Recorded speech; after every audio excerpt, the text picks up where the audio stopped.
मान लो कहते आप लोग कभी शिक्षण विधियां पढ़ते हो और शिक्षण विधियों में सबसे अच्छी विधि होती है स्व अध्याय विधि। ध्यान, अल्टीमेटली बच्चा खुद पढ़ता है, वही बच्चा एग्जाम पास करता है। किसी कोचिंग के भरोसे या किसी टीचर के भरोसे आज तक किसी ने कोई एग्जाम पास नहीं किया, ये ध्यान रखना।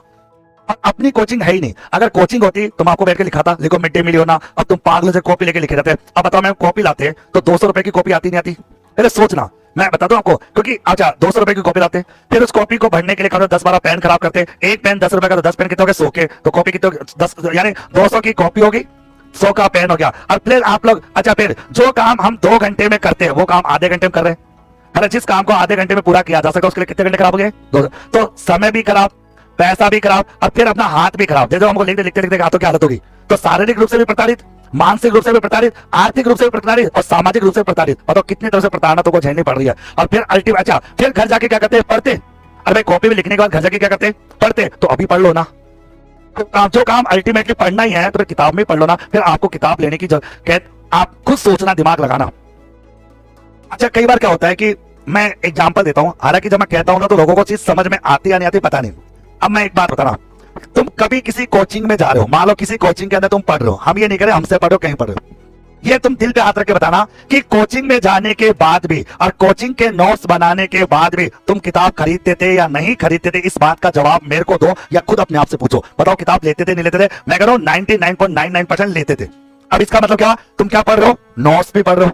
तुम क्या पढ़ रहे हो? किताब भी पढ़ रहे हो। अब बताओ ये क्या सही है क्या? या तो नोट्स ही पढ़ लो या फिर किताब भी पढ़ लो। दोनों चीजों को आप सिमिलर करने की कोशिश कैसे कर रहे हो?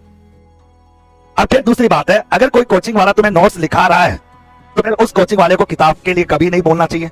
जैसे कि जब मैं किताबें नहीं लिखता था, मैंने आज तक किसी बच्चे को किताब खरीदने के लिए बोला ही नहीं, क्योंकि जब मैं नोट्स लिखाऊंगा तो सारी बातें कहां लिखा दूंगा? नोट्स में। जब मैं नोट्स नहीं लिखाता तो क्या बोलता हूं? किताब लो और किताब के अंदर कोई चीज लिखनी हो वो लिख लो, बाकी कुछ मत करो। ये बात आपको ध्यान रखनी है। अब ये चीजें तुम्हें समझ में नहीं आएगी अभी, क्योंकि मैंने क्या कहा, अच्छी बातें बहुत कम लोगों को समझ में आती है और हमारे यहाँ पर रिजल्ट का रेशो होता ही अलग टाइप का है। आप रिजल्ट के बाद अच्छा बताओ तुम, चलो ठीक है, कई बच्चे, जैसे मैं कई बार बोलता हूँ, किसी को बोलता हूँ ना, मेरी एक आदत क्या होती है कि बच्चों को क्या होता है कि वो टीचर अच्छा लगता है। बच्चों की आदत क्या होती है? जैसे मान लो लड़की बोलती है सर कैसे पढ़ना चाहिए, मैं बोला बेटा देखो आपको थोड़ा ध्यान से पढ़ना चाहिए, आपको थोड़ा ध्यान रखना चाहिए, आपको ये करना चाहिए वो करना। तो सर ये कह रही यार सर तो बहुत अच्छे हैं, मेरी हेल्प करे। अब मैं क्या बोलता हूँ, तेरे मन लगेगा पढ़ा कर, मेरे से क्या पूछ रही है? तो यार टीचर बड़ा घटिया आदमी, ऐसे क्या बात करा है इस तरह। जबकि ये बताओ, अब ये बताइए, आप बताना तुम्हारे करियर के बारे में मैं क्या बता सकता हूँ? अच्छा मान लो कोई बच्चा कहे कि सर कितने घंटे पढ़ना चाहिए, मैं कोई बच्चा 15 घंटे पढ़ा और इतना थोड़ी पढ़ा जाता है, तुम्हें पूछ कर रहा है? जब मेरे से पूछ कर रहा है, जब मैं बता रहा हूं तुम्हें पूछने की जरूरत कहां पड़ रही है? तो आदमी को चीजें कम समझ आती है, तभी तो 25 लाख लोग फॉर्म भरते हैं, 552 होंगे ना, बाकी 24,48,000 तो ऐसे होंगे जिनको किस टीचर ने क्या कहा, किसने क्या कहा, वो इधर आएगा, इधर मेरी बुराई करेगा, उधर जाके उसकी बुराई करेगा, दोनों को मिलते किसी की बुराई नहीं करेगा आगे। तो ये बच्चों की आदत होती है, स्टूडेंट्स की एक बड़ी आदत होती है, बहुत बुरी आदत होती है।